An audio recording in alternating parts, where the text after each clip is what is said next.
No afternoons. Yeah, better than a fifth quarter on a Wednesday against Lakota Junior High. I know, I was there.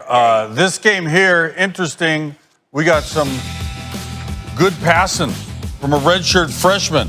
Wisconsin, Illinois kicking off the Big Ten play. Graham Mertz, no relation, starting at quarterback for the Badgers. All right, there's no score, but there will be plenty of that. Mertz going to use the fullback, Mason Stokey. That's when he became resident. Wisconsin's up 7-0.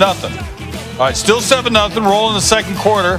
Mertz down deep, little fake and roll.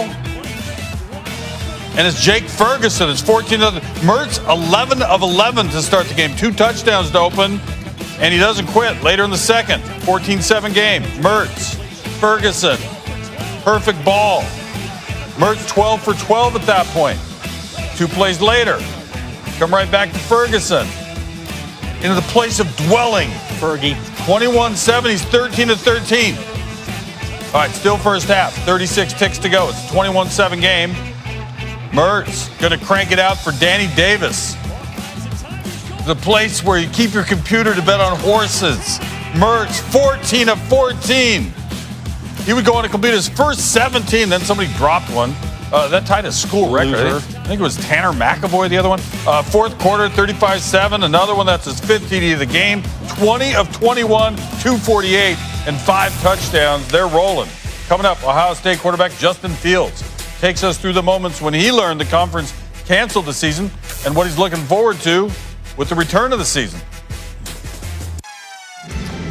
AB and TB, it's going to be, again, in Tampa. Wide receiver Antonio Brown, Buccaneers agreeing on a 1-year deal, according to Adam Schefter.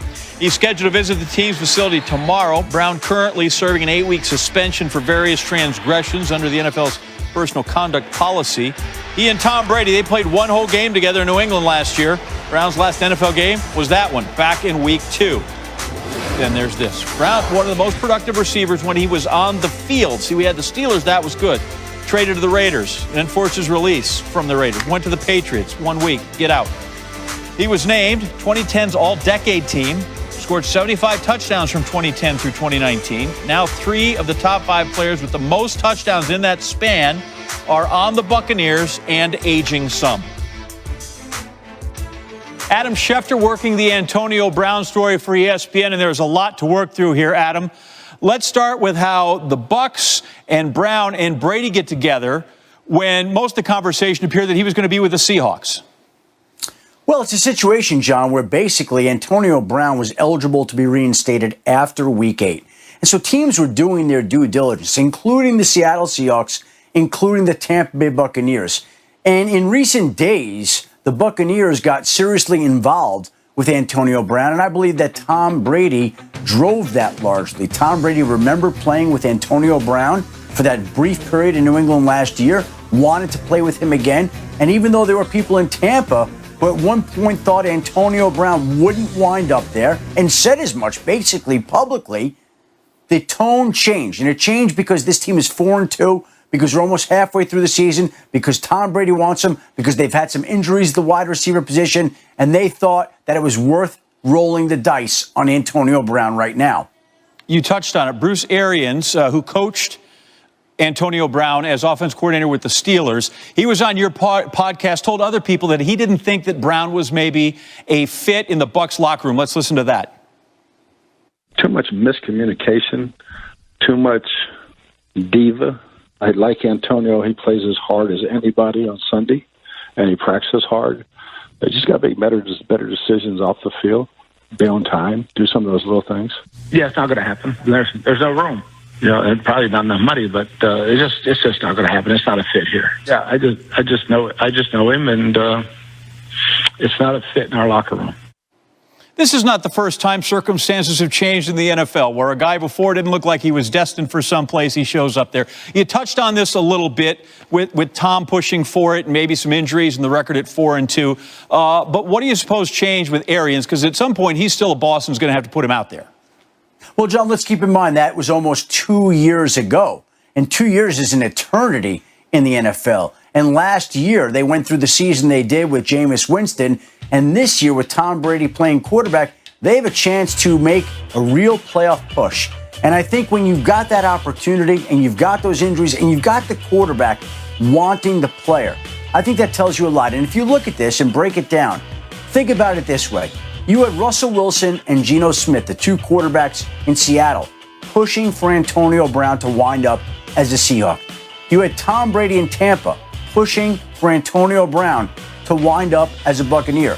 When you've got the backing and the support of the most powerful players in those organizations, that gives you a real chance to change some minds the way that Bruce Arians once thought, and to make it such that now Brown has a one-year agreement with the Tampa Bay Buccaneers. Yeah, certainly strong guys and probably control that locker room and to some extent probably make sure that Brown does what is supposed to be done there. Finally, just some last things, or what else is there for him to do before he gets out on the field?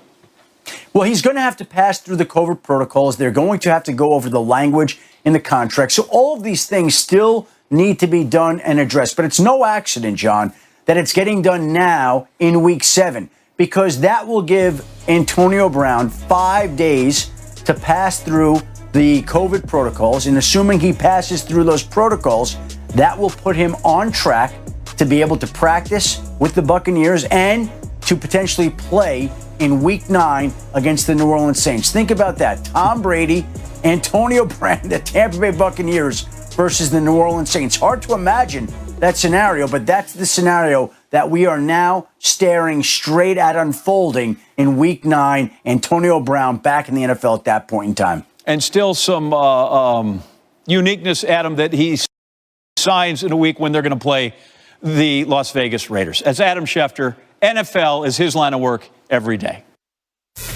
Yeah, it's very piratey. Bucs Raiders. Several players tested positive for Las Vegas.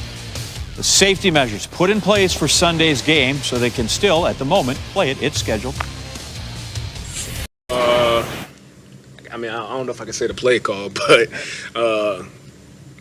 I just checked my protection, and then after that, I got out into space. I knew throughout the game we had been running, short routes into the flat and Peppers was coming out with me into the flat pretty much every time. And on that one, I just kind of set it up, and then he went to me, so that was cool.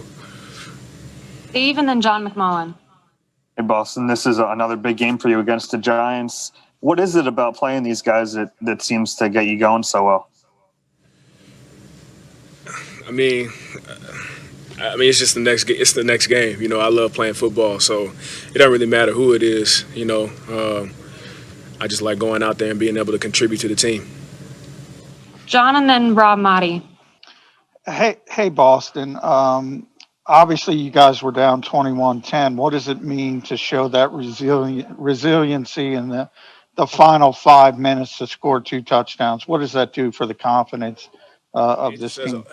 Yeah, it just says a lot about this team. Like I said, in past weeks, it's never been a matter of want to. It's never been a matter of effort. It's never been a matter of fight. You know what I'm saying? It's just those little things that, have caused us to fall short. So, as long as we're, firing on all cylinders and dialed into the little things, I don't think there's many teams that can really stop us. We just have to stop shooting ourselves in the foot. And as we go and look back at the film, I'm sure there's, plenty of ways that we did that. But the guys never stop fighting, and that's never going to change.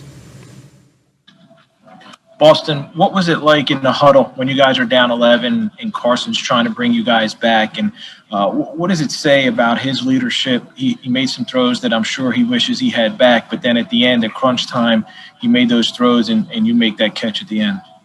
Yeah, I mean, we never faltered, man. Our mindset, we were never like panicking or frustrated or whatever. We just always knew that, we were going to find a way to win this game. And Carson led us. And, like I said, it was a great team effort. Martin and then Ed Kratz. So 5'7" Boston Scott out of Zachary High School in Louisiana with the big catch. Louisiana Tech for college. But a great catch out of the backfield for Scott. Came in the night with no catches at 3 tonight. So here we go. Eagles go, Cowboys next, then Giants again. So you win those, you're 4-4-1. and you're in pretty good shape now to kind of get things going and maybe ease this thing to the finish line. 61% chance to win the NFC East, according to FPI. But again, the next two games, Cowboys and Giants, will say a lot about how they can separate themselves from this field. Somebody had to win. It is a crazy division historically. I don't think we've seen it in a long time anyways. There's the final right there. He'll talk to Damian Woody in a second. Here's the highlight in case you missed it. Eagles, Giants, as Nabil mentioned. Someone's got to win this. Well, I guess they could have a tie. Eagles already have a tie, right? So maybe get another tie. It'd be like the Flyers. Giants haven't won in Philly since 2013. Eagles, looks like it was going to be easy. First and goal. Wentz is in his fifth right.